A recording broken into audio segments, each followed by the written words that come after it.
ಅದರಲ್ಲಿ ಯಾರ್ಯಾರು ಸರ್ಕಾರದ ವಿರೋಧಿಗಳಿದ್ದಾರೆ ಅವ್ರು ಮೊದಲು ಕಟ್ಟಾಗಿಯೂ ಆಗ್ಬೋದೇನೋ ಅಂತ ಕೇಳ್ತಾ ಇದ್ದಾರೆ. ಬಟ್ ಇಡೀ ರಾಜ್ಯದ ತುಂಬ ಜನ ಇವತ್ತು ಎಚ್ಚೆತ್ತುಕೊಂಡ ಇವ್ರು ಮಾಡಿದ ತಪ್ಪದ, ಇವ್ರು ಶಿಕ್ಷೆ ಆಗಬೇಕು ಅನ್ನೋಂಥ ಮನೋಧರ್ಮವನ್ನು ಬೆಳೆಸ್ಕೊಂಡಿದ್ದರಿಂದಾಗೆ ಅಂದುಕೊಂಡಷ್ಟು ಸುಲಭವಾಗಿ ಜ್ಞಾನೇಶ್ ಕುಮಾರ್ ಅವರ ಎಲೆಕ್ಷನ್ ಕಮಿಷನ್ ಗೆಲ್ಲಿಸ್ಕೊಡುತ್ತೆ ಅದನ್ನು BJPಗೆ ಅನ್ನುವಂಥ ಮಾತು ಸಹಿತ ಚರ್ಚೆಯಲ್ಲಿದ್ದಾವೆ. ಈ ಸಂದರ್ಭದಲ್ಲೂ ಈ BJP ಗೆದ್ದು ಬಂದಪ್ಪ ಅಂದ್ರೆ ಅದನ್ನು ಕಿತ್ತು ಹಾಕುವಂಥ ಶಕ್ತಿ ಯಾರಿಗೂ ಇಲ್ಲ ಅನ್ನೋದು ಈಗ ಎಲ್ಲರೂ ಖಾತ್ರಿ ಆಗ್ತಾಯಿದೆ. ನೋಡೋದು ಏನಾಗ್ಬೋದು.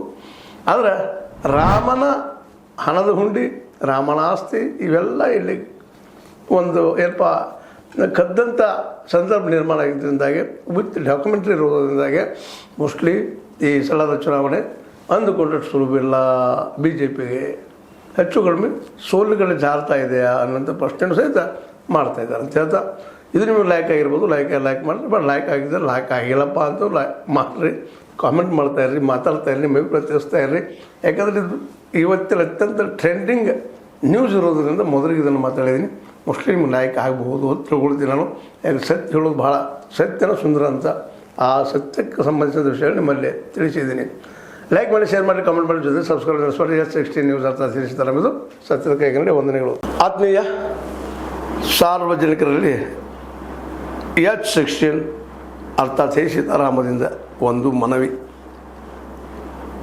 ಈ ಸಂಸ್ಥೆ ಭ್ರಷ್ಟಾಚಾರ, ಅನ್ಯಾಯ, ಅತ್ಯಾಚಾರಗಳಿಂದ ನೊಂದವರ ವೇದಿಕೆ.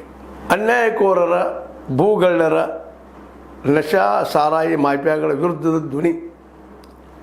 ರೈತರ, ಕೂಲಿಕಾರ, ಕಾರ್ಮಿಕರ, ಬಿದ್ದ ಸಮುದಾಯ ಜನರ ಧ್ವನಿ. ಬೆಂಬಲವಾಗಿ ನಿಂತು ತನುಮನ ಧನದ ಸಹಾಯಕ್ಕೆ ಸಾರ್ವಜನಿಕರಲ್ಲಿ ಕೋರಿಕೆ. ದಾನದ ಸಹಾಯ ನೀಡಿ ಸ್ವಾತಂತ್ರ್ಯ ಪತ್ರಿಕೋದ್ಯಮ ಉಳಿಸಿ ಬೆಳೆಸಿ. ವಂದನೆಗಳು. ತಮ್ಮನ್ನೇ ನಂಬಿರುವ ಮಲ್ಲಪ್ಪ ಇ ಜೋತಾವರ್. ಈ ಕೆಳಗಿನ QR ಸ್ಕ್ಯಾನ್ ಮಾಡಿ ಅಥವಾ ಈ ನಂಬರ್ ಅಂದರೆ 7411402405ಗೆ ಇಲ್ಲ 9686864852ಗೆ ನೀವು ಫೋನ್ಪೇ ಮಾಡಿ, ಪೇಟಿಎಮ್ ಮಾಡಿ ಅಥವಾ ಇನ್ನಾವುದೇ ಮಾಧ್ಯಮದಿಂದ ಗೂಗಲ್ ಮೂಲಕ ಸಹಾಯ ಮಾಡಿ ಈ ಪ್ರಾಮಾಣಿಕ ಪತ್ರಿಕೋದ್ಯಮವನ್ನು ಉಳಿಸಿ ಅಂತ ಮತ್ತೊಮ್ಮೆ ಮನವಿ. ವಂದನೆಗಳು.